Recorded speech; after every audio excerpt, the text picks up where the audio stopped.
Okay, that's, yeah, that'll suffice. Nageki Kasatsu.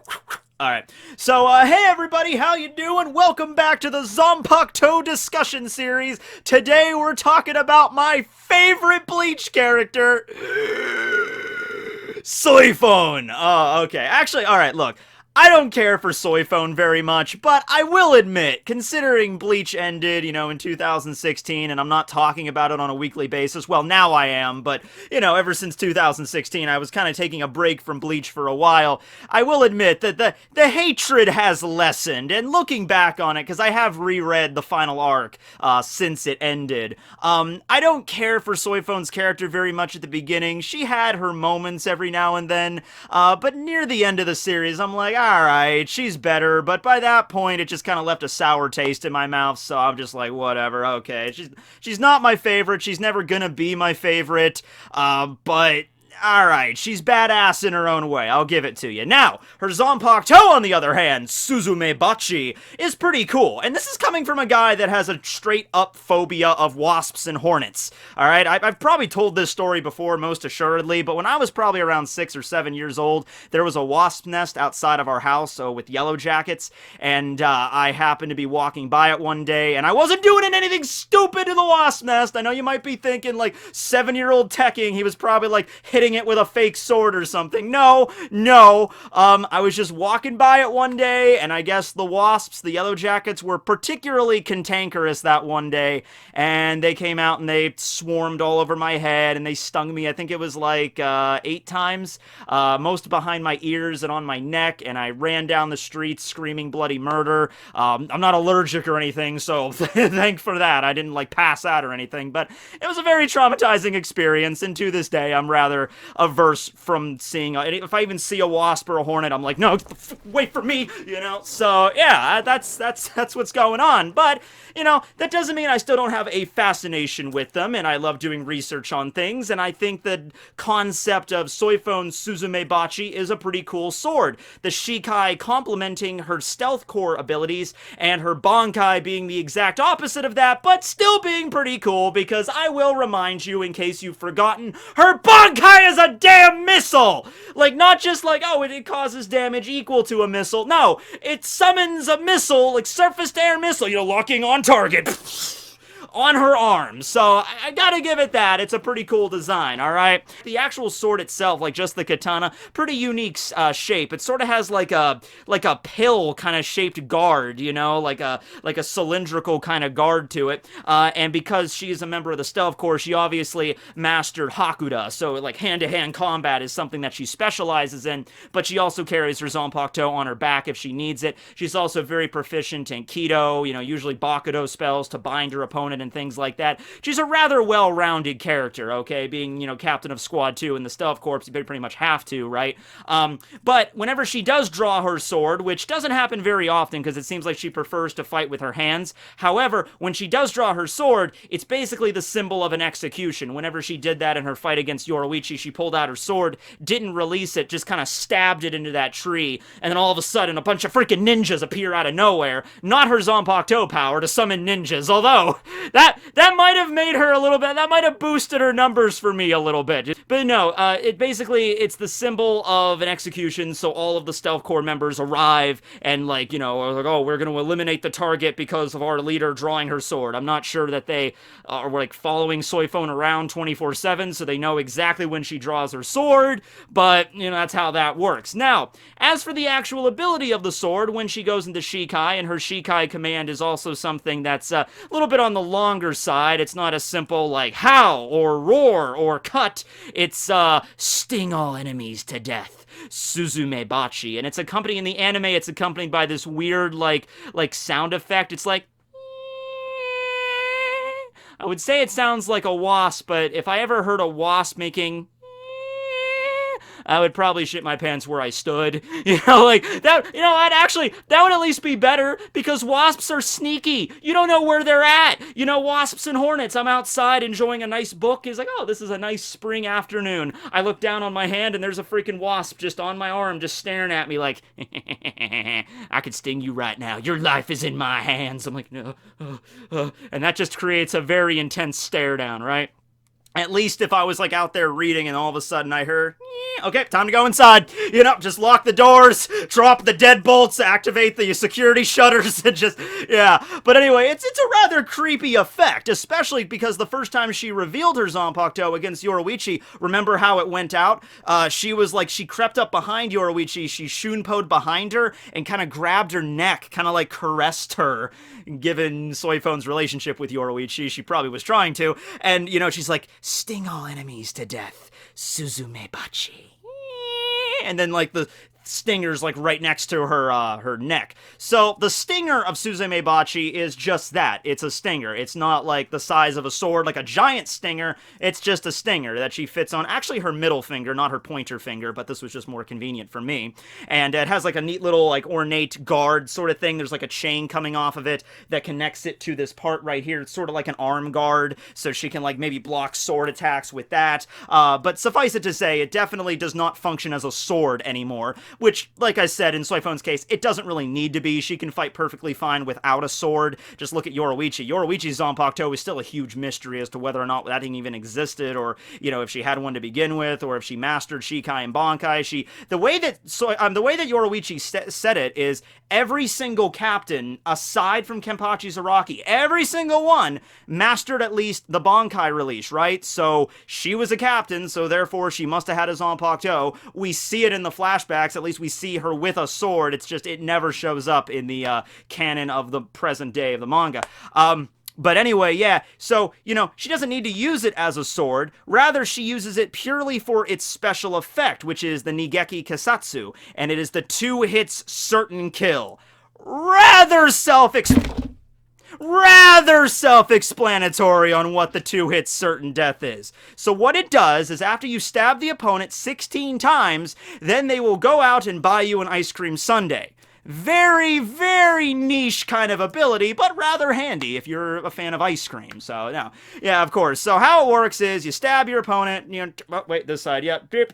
And then wherever she stabs you with the, the stinger, doesn't have to be a deep cut, although the stinger itself is rather long, so she could really just, shiv that directly down into you, and it would cause a rather deep gash, but just a scratch is good enough, just a little bit, just to get that poison secreting into your skin. And when that happens, a Hamonka, or hornet's crest, will appear wherever she stabbed you. Depending on your clothing, it'll actually be white or black. Like, for example, when she stabbed Yoruichi's skin, it was a black mark. When she scabbed her Shihakusho, which was, or her gi, because she's also a member of the Stealth Corps, which is black, she can't see black on black, so it became a white Hamonka, so that's pretty cool. It's color-coded depending on your opponent's outfit, so you can actually identify it, and the general idea is, if you stab the same mark again, then it will cause immediate death to whoever, is afflicted by it. The poison will secrete, and then it will just, eat out the opponent's body. And the way that she used it against Higio Vega, which I believe in the canon of the manga is the only time she's used the Nigeki Kasetsu ability, it's actually killed an opponent, was against Higio Vega, one of Baragon's Fraxion.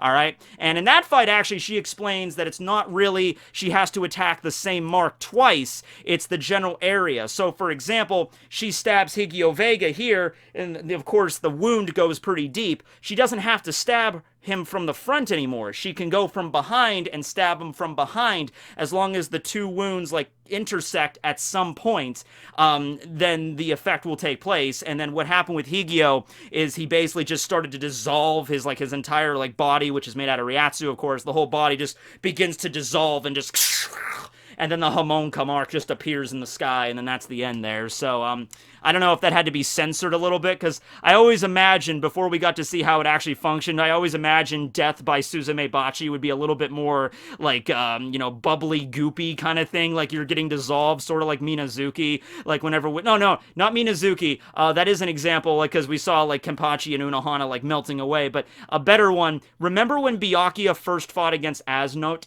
And we saw that image of Zombie Rookie. I kind of like that. That's what I was expecting Suzumebachi would do to you. You get stabbed with Suzumebachi twice, and your body starts getting eaten out from this poison.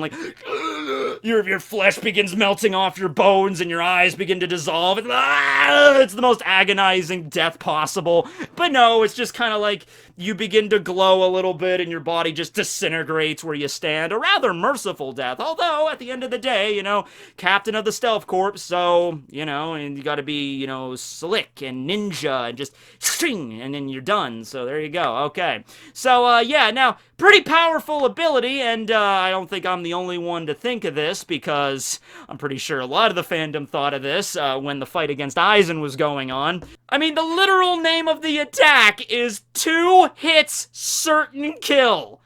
You're putting certain kill in your attack name. I expect it to have results. That's all I'm saying, right? So, I didn't think they were even gonna bust it out against Aizen, or I thought Aizen could always do a thing where, Soiphone's, because Soiphone's wicked fast, and she can make clones and everything, but Aizen is Aizen, so I always thought, like, she's about to stab Aizen, and, he could just break her freaking Suzume Bachi and just shatter it and be like, boom, what now, huh? But no, she actually does get to pull the attack off on Aizen.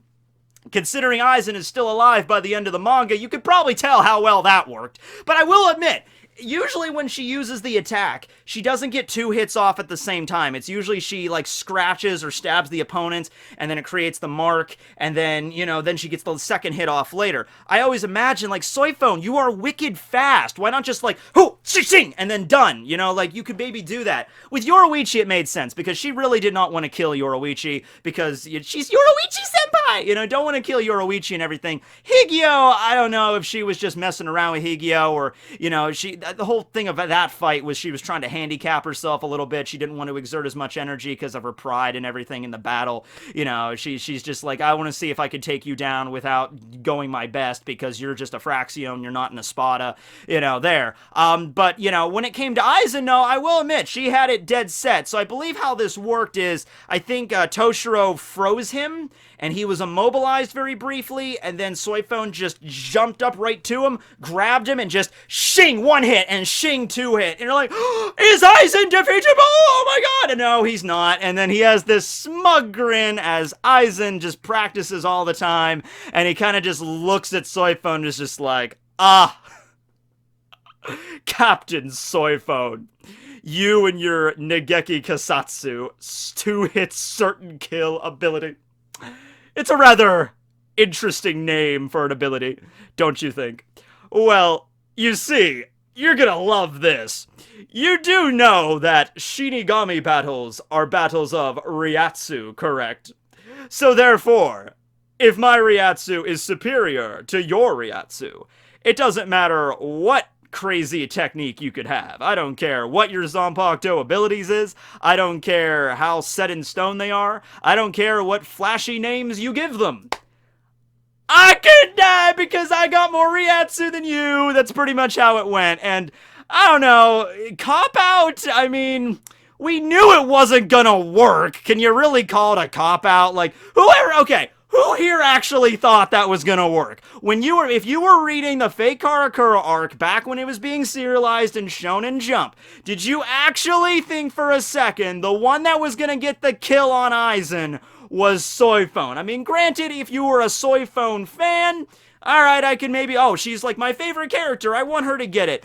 But, even if she was your favorite, like, I really like Shunsui. I didn't think Shunsui was gonna get the kill. Komamura's okay in my books. I didn't think he was gonna do diddly dick against Aizen, and lo and behold, he didn't. Yeah, so, I don't really think it's a cop-out, though, because what Aizen said did make sense. It's just like, okay, all of Soiphone's techniques are completely, that's because of her Reiatsu, right? Like, that's, like, the power she has, and Aizen's been stated to have ungodly amounts of Reiatsu. It's just like insanely high spec amounts of it.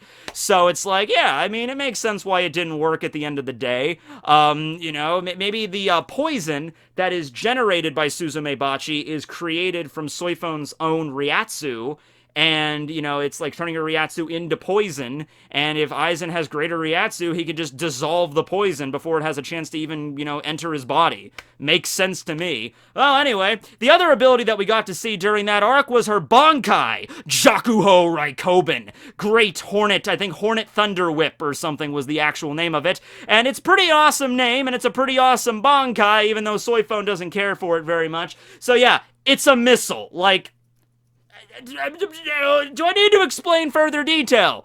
it turns her entire arm into like this launch pad sort of dealy, and it's a missile, and it's shaped really cool, and it's, yellow and black because of like a yellow jacket or a hornet or whatever. And then it weighs a ton. She's got to like lift it up and then aim it, and it's got kind of like a faceplate to block the blast, from damaging her face. It's got a little eye slit so she can aim, and then when she lines up the target, it's basically like a heat seeker. It just fire it away, and boom! The recoil on that son of a bitch kicks hard. Like, seriously, like, you see Soifone, she's rather petite, okay? The kickback from that thing, like, boom!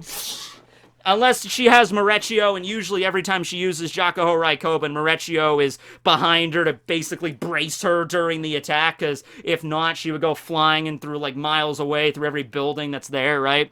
And remarkably, this does not break her arm in the process. She can still move her arm even with the kickback on this thing.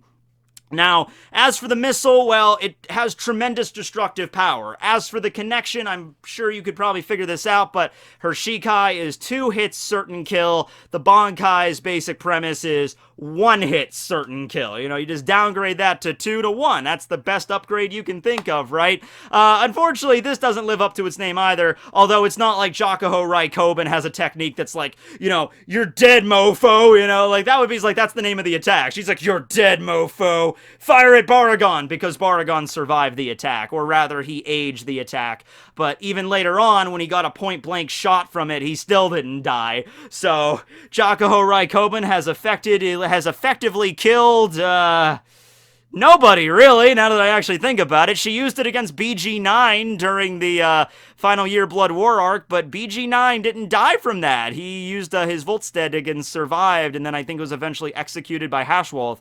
So, yeah, maybe in the Ray Guy arc it killed. Maybe, I can't remember because I didn't watch the Ray Guy arc all the way through. I don't remember it all that well. So maybe in the Ray Guy arc she might have used it to defeat herself or somebody else, possibly. I've liked it to get like one serious kill, but beyond that, it messed up Baragon's face pretty bad. I mean, it broke his skull apart, and he's just like, how dare you do this to a king? But it was Hachi that got that kill. Hachi, yeah.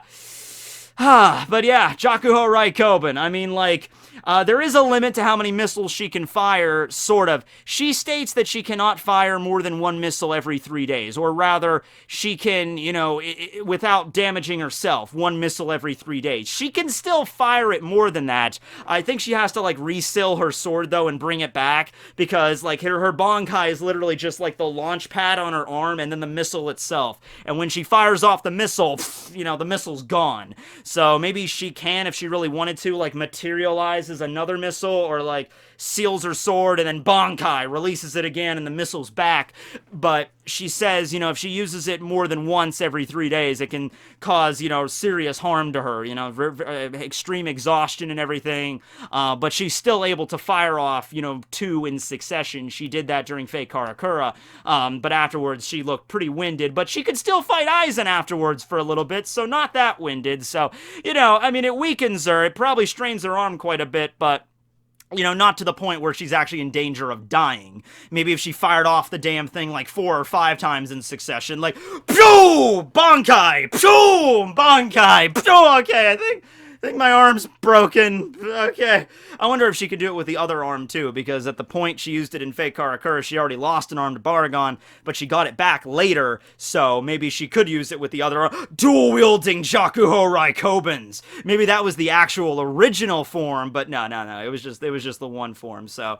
Yeah, I mean, pretty simple sword if we're actually thinking about it. Like I said, she doesn't really like to use it, in most of her combat. I mean, she's just gonna beat the crap out of you with her fists or her feet, or use her clones, or use Aikido, or have her stealth corps members fight for her. Like, she's not really gonna bust out the Suzume Bachi 2-hit certain kill unless, like, you're a worthy opponent, right? One other thing I forgot to mention, the Homonka mark. There we go. The Homonka mark.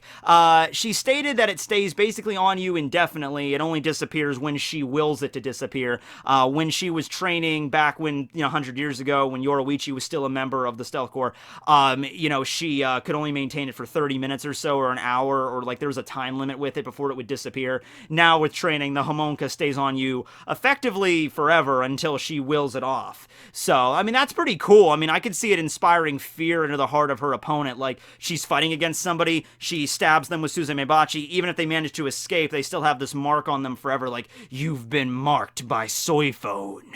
Have fun sleeping at night! You'll be going to bed in your little shack out in the Rukon district, like, I hope she doesn't find me. Oh!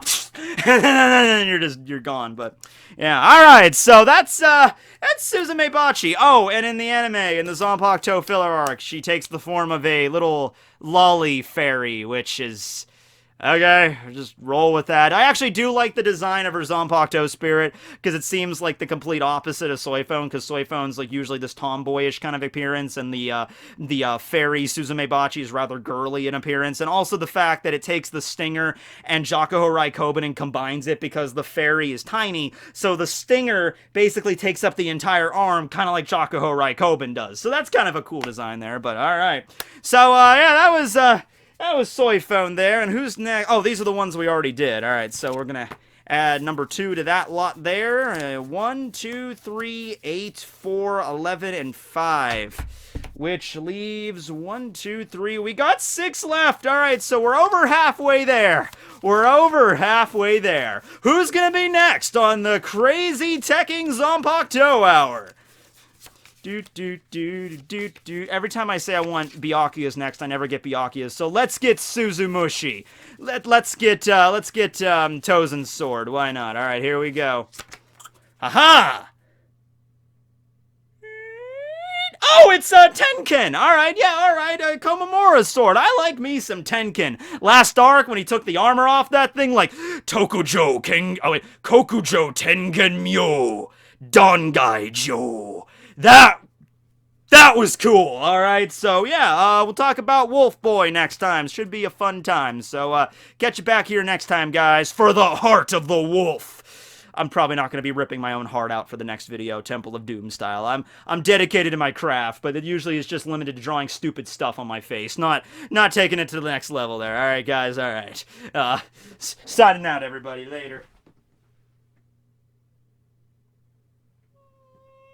Oh, there's a wasp in my room!